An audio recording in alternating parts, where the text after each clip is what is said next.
Manya ọdụ. Enye gị ekele na nsọpụrụ n'ihu ụbọchị taa. Na-ekele gị n'ihi ịfụnanya gị elu isi anyị. Na-ekelekwa gị n'ihi nchebe ọma gị na odudu ọma gị, mkpuchite ọma gị, ọlụ ọma gị ịlụ elu isi ụmụ gị ọnọ n'okpuru ụlọ. N'ime ala arị n'ụbọchị taa anyị ga-anọ kelee gị ekele bulie akwa nsọ gị elu. N'ihi na isi ebe mmadụ abụọ ma bata gbakọrọ etiti wee nọ ebe ọhụ. Onye nwe anyị asị gị rigbo otuto gị n'aha Jizọs. Anyị ekelekwa gị elu isi ndị isi anyị, ndị bụ ụzọ ke tupu anyị, ndị bụ ụzọ mụọ tupu anyị, si ha anyị na ịnụ olugbo. Na-ekelekwa gị n'ihi ndị ọbịa anyị, ndị achọ n'ihi obodo ọbụla gị, ezi ọbụla gị, ụlọ ọbụla gị nọ n'udo. Papa anyị asị gị nọ n'ekwawa n'aha Jizọs. Ele gị ji duru uwe obi udo, papa dula udo n'aha Jizọs. Na-ekelekwa gị n'ihi ndị aka nọ ọhọfịa, ndị ọ chọrọ udo, ndị esi udo ya dị na akwụkwọ nsọ ọtọ onye na-eme udo ka a ga-eme n'udo. Dịka anyị gbakwusa ndị ichi n'anya, papa ha udo dị etiti anyị n'aha Jizọs. Udo dị etiti anyị n'aha Jizọs. Nwandụ onwe ọchọga ha udo dịrị anyị, udo dịkwara wa n'aha Jizọs. Papa anyị ji ọbara gị na-ekpuchi onye ọbụla n'olu ọgụ. Ọbara gị kpuchite anyị ụtụtụ, ehihie, abalị, imele eluigwe na ịzala ekpere anyị kpe n'aha Jizọs.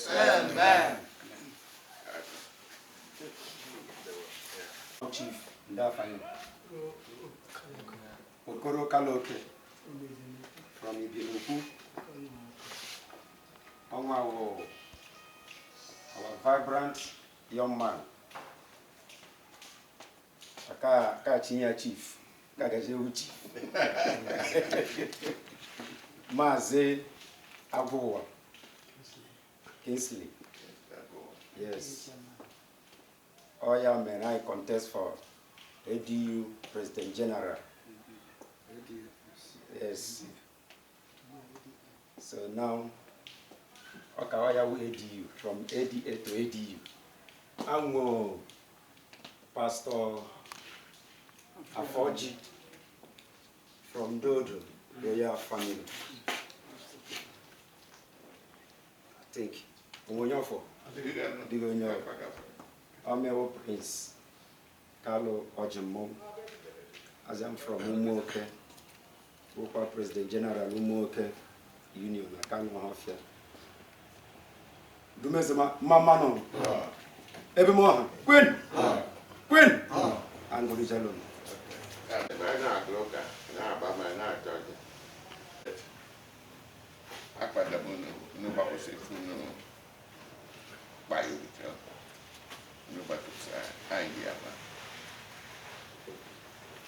On Wednesday, when you get back, I don't know, when you run up a set. But on the second thought, and say, oh, yeah, come, man, if we fed him on pom. Ante doom, no query, I fed him on, no query, the ante doom there. Then I am ready to find him. By today, we fed him on. I have to pull. You know, if I will not find Japosa. So I'm to the coordinator of human rights in Abia State, on my to by the if I more by that one year that PC required coordinator. And then to another quality. No go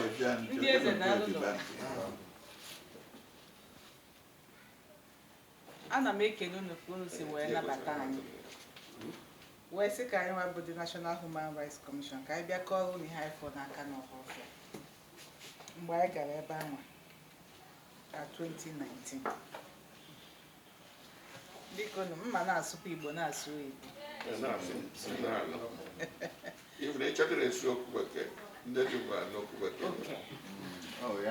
So I'll make it brief. We opened our office, National Human Rights Commission office in Umuahia in April 2019. The moment we opened our office, we met some people, we met a lot of institutions. One of the institutions we met was Flow FM. When some of you came in, I was discussing with them. We were having a radio program. They gave us a platform to be telling people and educating people on their rights. in Abia State. A platform that we put into good use. It was where we started discussing human rights on the platform that we started receiving a lot of complaints from different parts of Abia State. And we received 18 complaints from a particular community, Akano Ohafia. The complaints almost saying the same thing. They were complaining of extortion, excommunication, banishment, fining unnecessary fines, forcing people to pay money, false imprisonment, torture, inhuman, degrading treatment, even death. They complained of a lot of things. As is our practice when we hear about such things, we conducted a preliminary investigation. We sent somebody who Akano people may know or may not know to find out for us if it is true that all these things were happening at Akano Ohafia. And the information we got, the feedback we received, was that the people that complained to us were hiding a lot of atrocities going on in their community. That it is even more. And that the architect of the whole thing is just one man, called Prince Mba Odo Okereke. They told us other things that the man had did and things that concerned taking people's land and a lot of things. So we sought through the complaints and we picked about 8 of them. We also learned that there was a kind of tussle, Ezego tussle going on in the community. We didn't understand what is meant by Ezogo and Eze. We are kind of confused.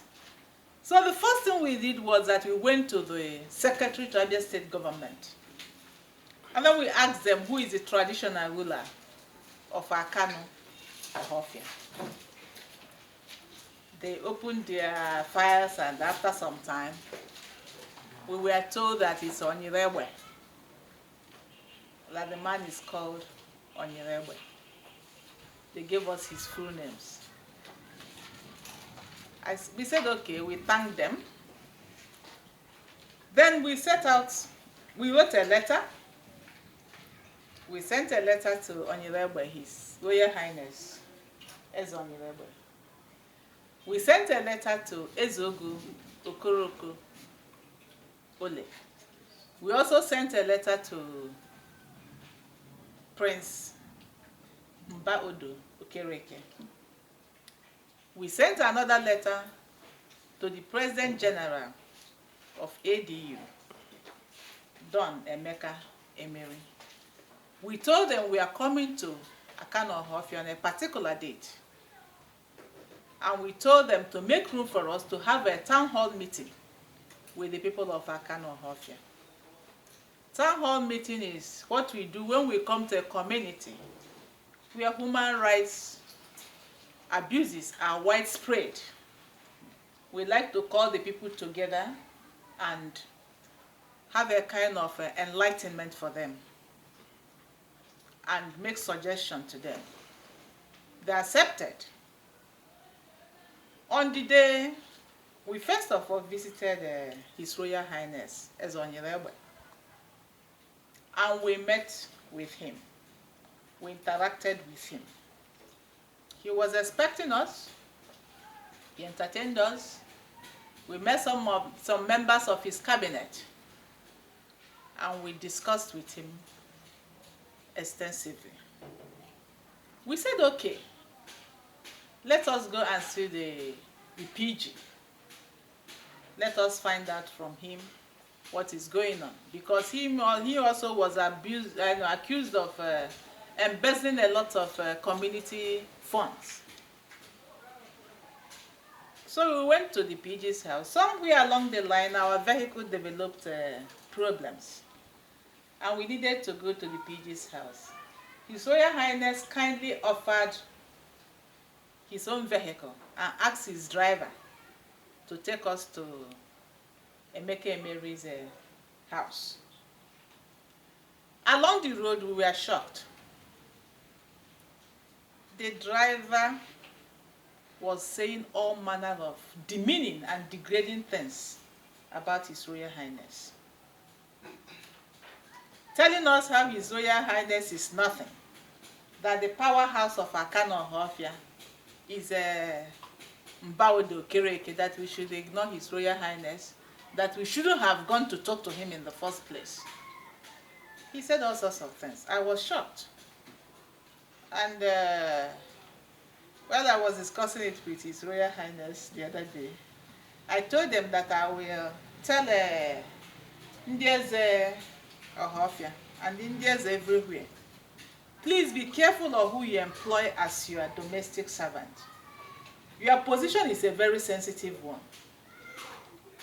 The driver to His Royal Highness was spying on him and giving all info. In short, before we got to where Emeka Emery was in Mbaudo Kereke's house, they've already had everything we discussed with His Royal Highness. And I am sure that it was his driver that gave them that information. If he's here, we tell him what I'm saying now. Because I wasn't alone in the vehicle. You were with me that day. There was another colleague of ours, not this person. Henry was there. We heard him. We waited for Emeka Emery in his house. He refused to come and see us. He said that we must come and see him at Mbaudo Kereke's, Mbaudo Kereke's house. So we went, we saw him and his own group, and I saw somebody I knew in Enugu there. We call him Uncle Ole. He used to live in Enugu. He was a professional colleague of my late husband. We saw him, he asked after my late husband. I told him that the man died. And then he poured some libation for him. And I started telling them why I visited Akano Ohafia, why I came. And of course, to the letter we sent to them, we attached some of the complaints, 8 of them, I think, we received. We attached them to the letter. And while I was, before even I started, Mbaudo Kereke told me that I wasn't addressing him properly, that he shouldn't have admitted me into his presence, but for the fact that he was advised, because that his name is His Royal Highness Ezeogo Mbaudo Kereke. I told him I called you what the people that complained to us called you. They called you Prince Mbaudo Kereke. But since you are, I will address you as you advised me to. So we started talking. I didn't miss words. I told him about everything. Then he told me that he is the Ezeogo. And as he said, as he was talking, people around him were hailing him above the law, above the law. You hear that? That's what they're calling. When he says something they find interesting, they will hail him above the law. So we kept talking. I think my offense on him was that when I told him, so I don't know the kind of Ezeogo you are or your status in the community. I asked that question because honestly I was confused. The kind of girigiri the guy was doing was not what is contrary to the information I received at the government office. I told him, look, you are not recognized by the government. He told me that he was recognized. We had a bit of discussion, we have a bit of dialogue. I said, okay. There I saw Emeka Emery. Emeka Emery took me into a small room to discuss with me, while of course Prince Mbodo was in the next room listening to what we are saying. I don't mind. I don't know how to tell lies or make up stories, so I keep everything open. Even if he was there, I would have told Emeka Emery what I was telling him. I was angry with him. I told him you should be working with your traditional ruler. I expected to see you in Onirebe's palace, not here. What are you doing here? He told me that he is working with Mbodo. That is the person he's working with. That is the person the people that elected him asked him to work with. I told him that is strange. Then I told him that you are accused of embezzling a community fund. I asked him, when last did you render account to the community? He said that he always render accounts. I said, let me see. That's why we went to your house, so that he said that that he can tell me off heart. I asked him, does the community have a bank account? He said they have. He mentioned one bank, I mentioned another bank, another person. That's when I know that President Bodo was inside the next room. He mentioned a different bank. I said, okay, if you have such a thing, please, do you mind bringing them together and sending them to us? Let us see if what these people are saying about you is the truth. We slept in Ohofia that day. The following day, we all gathered in one of their village squares. They came out. But before then, we went to visit, after visiting Mba Odo, we went to visit Ezeogo Okorekwe Ole.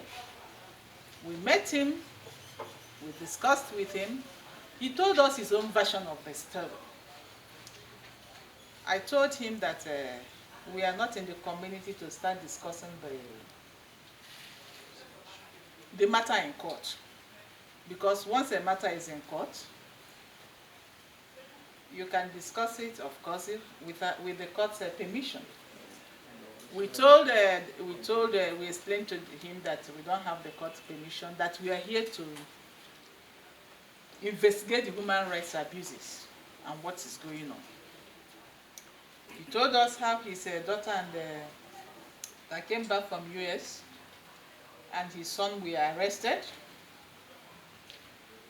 Showed that somebody who has written it. We went around the community, Ibini.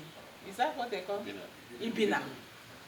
And they told us how the community was invaded and destroyed by Prince Mbodo and a group, Church of Satan, or something like that. How they gathered with youths from different parts of Ohofia and they invaded Ibina community, destroying homes, destroying vehicles, destroying, killing animals, domestic animals. How they lost so much, and the people were running helter-skelter, and about an attempt to even kill him. And how he managed to escape, and he went on exile for 6 months before he came back to his house. I said, all because of what? We met at the village square. I pleaded with the people of Akano Ohofia. Of course, after they have ventilated their angers and their opinions, initially people wanted to deny what was going on. But when I addressed them and told them that I know what was going on in your community, there's no need you people hiding it. Even before our coming to your community, we've sent people to come and find out for us what is going on in your community. So